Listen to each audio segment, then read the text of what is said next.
The river had frozen unevenly that winter. Thick sheets of ice lay like broken glass upon the water, every plate shifting under the weight of the wind. Beneath that fragile skin, the current still ran, cold, unstoppable, hungry, the kind of river that remembered every mistake ever made near it. A lone wolf stepped out from the black spruce and placed his paw upon the ice. He tested the surface with the caution of one who had lost enough. His ribs showed through a coat that winter could not fully hide. Scar tissue marked him where fights and narrow escapes had carved lessons into his flesh. But his eyes, yellow, sharp, held a promise to himself. Keep moving. Behind him, the world he had known had burned. Hunters had swept through the valley with snowmobiles, dogs, and rifles that cracked louder than thunder. The pack scattered. Two killed instantly, one dragged off bleeding, others lost in the chaos. The wolf had run until his lungs burned, until snow swallowed his tracks, until only silence remained. Silence and the river. He placed another step. Crack. The sound snapped through the air like a warning shot. The wolf froze, muscles locked, breath suspended. Beneath him, shadows of water curled like claws. One wrong move and the river would swallow him whole. But hunger pushed harder than fear. Across that river lay the mountains, dark shapes rising like ancient guardians. The wolf knew those peaks. Somewhere beyond them, elk herds traveled in winter crescents, and valleys opened with shelter from the wind.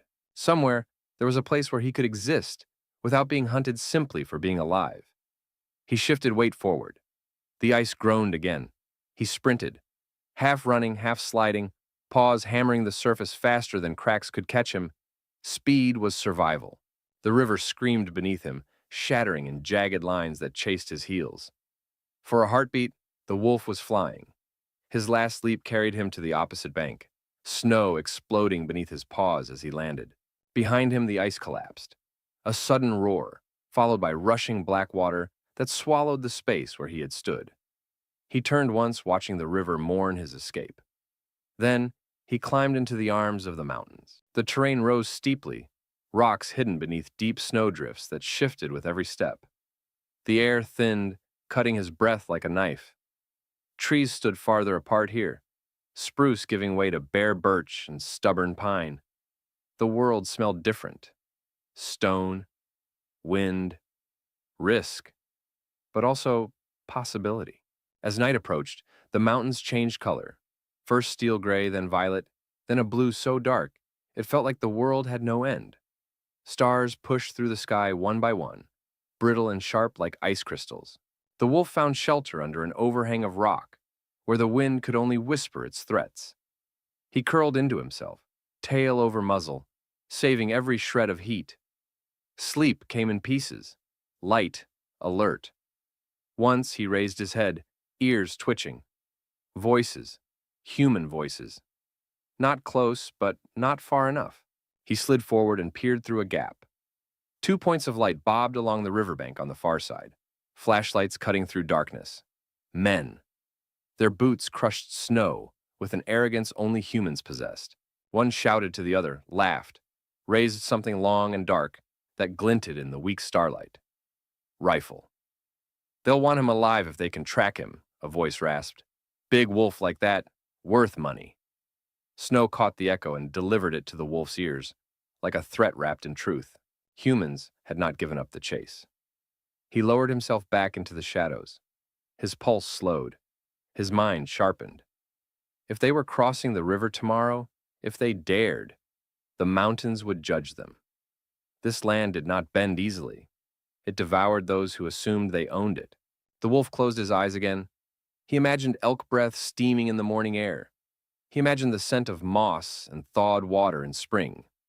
He imagined a world where guns did not decide fates. The mountains shifted in the wind, massive, ancient, alive. They knew wolves. They understood survival. And as sleep finally took him, the peaks stood like silent sentinels above, as if remembering the name of a predator who refused to die quietly. Tomorrow, the hunt would continue. But the mountains did not side with hunters. They remembered wolves.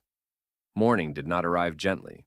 It came as a blade of cold air slicing into the wolf's lungs as he woke. Frost clung to his whiskers. Snow had half buried his shelter while he slept. He stood, shook himself, and the world glittered around him like shattered glass. The mountains no longer watched silently. They whispered. Wind rushed through the ravines with a voice older than memory, pushing snow from ledges in long sighs. The wolf's ears turned toward every sound, avalanches in the distance, the groan of trees that refused to break, the faint shuffle of hooves somewhere above. Hunger tugged at him, demanding, insistent. He needed food soon. He climbed. Each step broke into crusted snow that sliced his paws. Blood darkened the white behind him, drying before the cold could let it drip. The slope steepened until he had to leap from rock to rock, claws scraping sparks. Then he smelled it. Elk. Musky, warm, alive. The scent wound through the pines like a rope pulling him upward. He dropped low, creeping through knee-deep snow, placing each paw carefully to avoid snapping twigs. His heartbeat slowed, his breath became invisible, only the faintest cloud with each exhale. He reached the ridge and saw them. A small herd. 4 cows, 1 young bull ribs, showing through thin winter coats, digging into snow for hidden grass. Weak, tired, vulnerable. His body coiled like a bowstring. He descended with precision, silent, deadly. Every muscle obeyed hunger's ancient commands. Then, something changed. The elk lifted their heads at once, ears pointed not at him, but behind them. The wolf froze.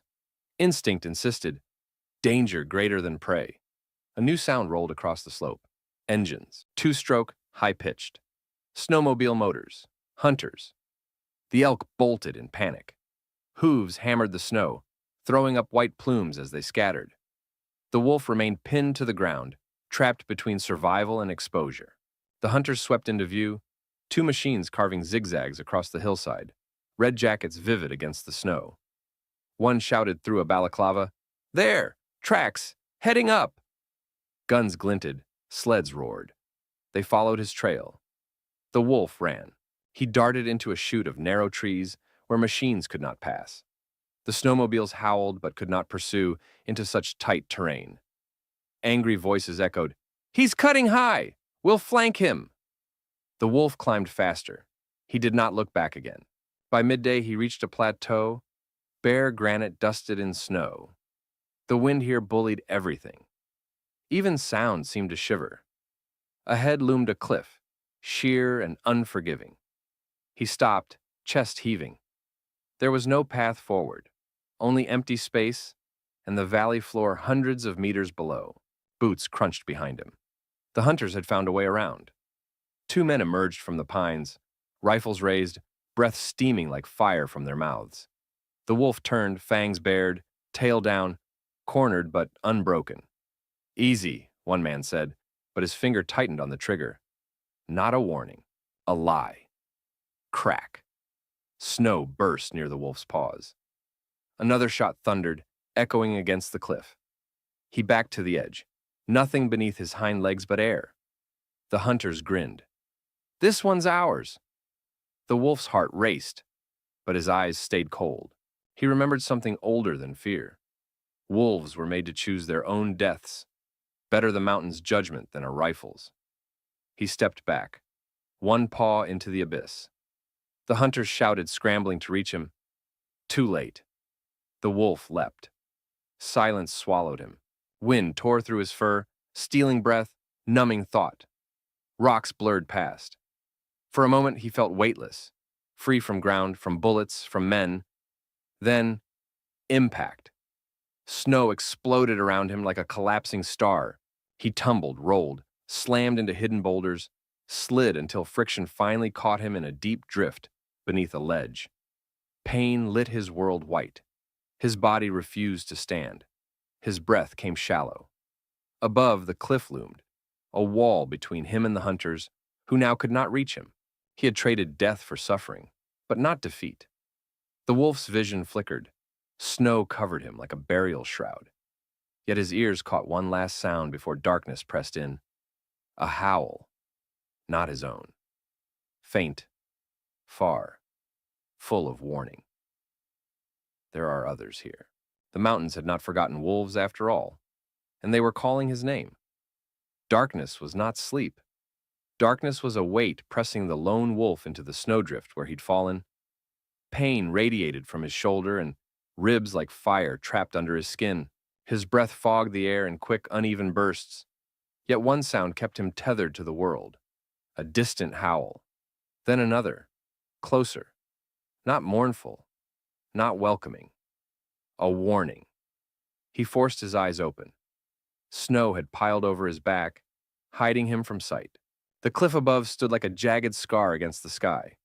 The wind hurled ice dust that stung his face and tried to bury him deeper.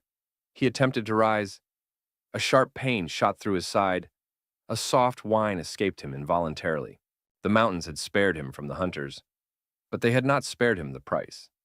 He dragged one paw forward, then another, pulling himself free of the drift. Each movement made the world spin. His vision blurred at the edges. That was when he saw them. Shapes moved atop the ridge, silhouettes against the iron-gray sky.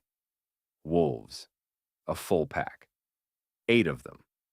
The leader stood at the center, a large black wolf with shoulders like boulders and eyes hard as obsidian. His breath curled from his jaws in thick clouds. This was his territory, and the stranger on the snow was an intrusion. The lone wolf flattened his ears, lowering his head. He was in no condition to fight. Submission was the only chance he had. But submission only means something if the pack chooses to listen. The black wolf descended from the ridge, paws crunching the crusted snow. His pack followed at a distance, curious, cautious, hungry. Winter did not give them mercy either. The leader stopped a few paces away. He sniffed the air. Blood. Fear. And beneath it all, defiance. The lone wolf stared back despite the pain twisting through him. He would not beg. Wolves are not made for pleading. The black wolf circled him, assessing the wound, the weakness, the story written in scars. The lone wolf braced himself. If attacked, he would fight. Not to win, but to make them remember him. Suddenly movement. Not claws, not teeth, a shove. The black wolf pressed his shoulder against the lone wolf's flank, helping him to stand. Not mercy. A test. The pack watched, ears forward, tail stiff. The lone wolf found his balance. Shaky, but alive. He stayed standing, legs trembling, breath shallow. The black wolf growled low. A message, not a threat. Follow if you can. Prove yourself. Then, he turned and climbed back toward the ridge. The pack flowed after him like smoke. The lone wolf hesitated only once, glancing down the slope where he'd fallen. He could run. He could vanish back into hunger and loneliness. Or he could climb. Step by step, he hauled himself upward. Paws slipping, ribs on fire, snow soaking into his fur. But he climbed. The pack paused at the ridge, watching. He reached the top, collapsing into a trembling crouch. Snow stung his wounds. His breath rasped. But he was there. The black wolf approached again. This time, no growl. He bumped his muzzle against the lone wolf's neck. Brief, rough, but unmistakable. Acceptance. Not as pack. Not yet. As a wolf worth testing. The pack moved out, silent and sure-footed. The lone wolf limped after them, leaving behind a trail of blood and winter's doubt. Above them, the mountains seemed to straighten, as if recognizing an old friend returned. They remembered hunters who came with steel. They remembered wolves who challenged death. And they remembered the brave ones by name. Tonight, another name would be written in the snow. Far below, near the river, a group of hunters found fresh tracks. One kicked the snow angrily. "He's still alive," he spat. "Bastard went up the ridge." The other stared upward, where wolves now disappeared into the high stone wilds. "We'll get him," he said. "That hide's worth the climb." They lifted their rifles and began to follow. Above them, unseen, the mountain watched. Stone does not speak aloud, but it judges. The hunt was not over. And now, The wolf was not alone. Night fell like a wolf's eyelid. Quick, merciless, absolute. The mountains turned black except where the snow reflected starlight into a cold silver glow. The wind howled, but the pack did not answer. They moved silently across a narrow ridge, paws finding purchase on frozen stone that would send a human tumbling to death. The lone wolf kept pace as best he could. Each step sent pain lancing through his ribs. Each breath felt like chewing glass. But the pack expected him to survive, and survival was the only language these mountains respected. The black wolf, the leader, stopped suddenly, his ears forward, his eyes sharp. The others froze like statues cut from night. The lone wolf scented the air. Elk. Close. The herd must have sheltered in a basin below the ridge, a risky place for them. Deep snow meant slower escape. But the wind here cut like knives, and elk needed relief as badly as wolves needed meat. The black wolf signaled with a single flick of his tail. The pack fanned out. Fluid, wordless coordination. Each wolf took a position shaped by experience. They had hunted together for years, knew one another's tempo, strengths, and flaws. The lone wolf? He had only hunger and desperation. A young female from the pack shot him a glance, unreadable but sharp. She lingered near him as though tasked with watching, evaluating. If he failed, if he jeopardized the hunt. The mountains had ways of erasing mistakes. The wolves crept to the ridge edge and peered down. Below, the herd clustered tightly, steaming breaths rising like ghosts. The bull stood guard, antlers crowned in frost, eyes fierce even through exhaustion. He was wounded already, a limp in his left foreleg. Perfect target, but dangerous. A single misstep could cost a wolf his life. The black wolf descended first, a silent avalanche of muscle and intent. His pack flowed after him like dark water. The lone wolf hesitated only one heartbeat, then plunged into the hunt. Chaos exploded. Elk scattered, hooves breaking through crusted snow with violent cracks. Wolves surged from shadows, attacking from angles that turned escape into confusion. The bull thundered forward, swiping antlers in deadly arcs. Wolves dodged and snapped, scoring cuts, testing distance. The lone wolf pushed toward the bull's blind side. His instincts returned, sharp and clean. He lunged, teeth sinking into the bull's flank. Blood sprayed across the snow. A hot, iron-smelling victory. The bull roared and kicked. The wolf was tossed aside, ribs screaming, breath slammed from his lungs. Snow cushioned the fall, but not the agony. Still, he stood again. The young female wolf was suddenly beside him, flanking. Together they pressed forward, two shadows striking one target. The bull slowed, strength leaking away, fear burning off into pure panic. The black wolf made his move. He darted in, jaws locking around the bull's throat. A final desperate thrash, then collapse.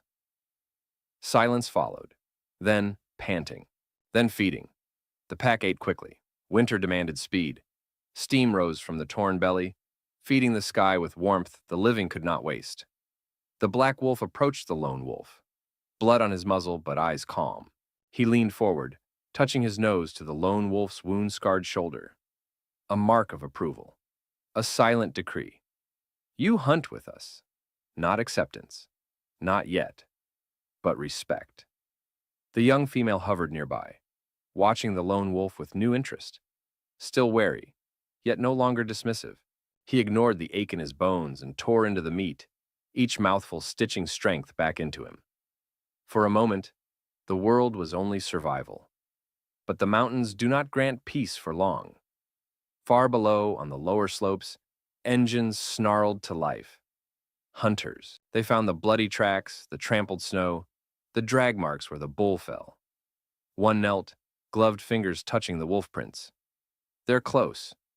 Then the bastard who jumped is too. A second hunter raised binoculars. That's a big pack up there, he muttered. That might take more than bullets. The first hunter smirked. We've brought more than bullets. Above, the pack fed, unaware of the fire rising in the valley below. Headlamps, flamethrowers to scare predators, cracked voices fueled by cruelty and coin.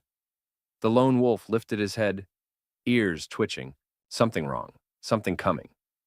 The black wolf noticed too. His growl was low, deep, knowing. The mountains may remember wolves, but they also remember men, and winter was far from over.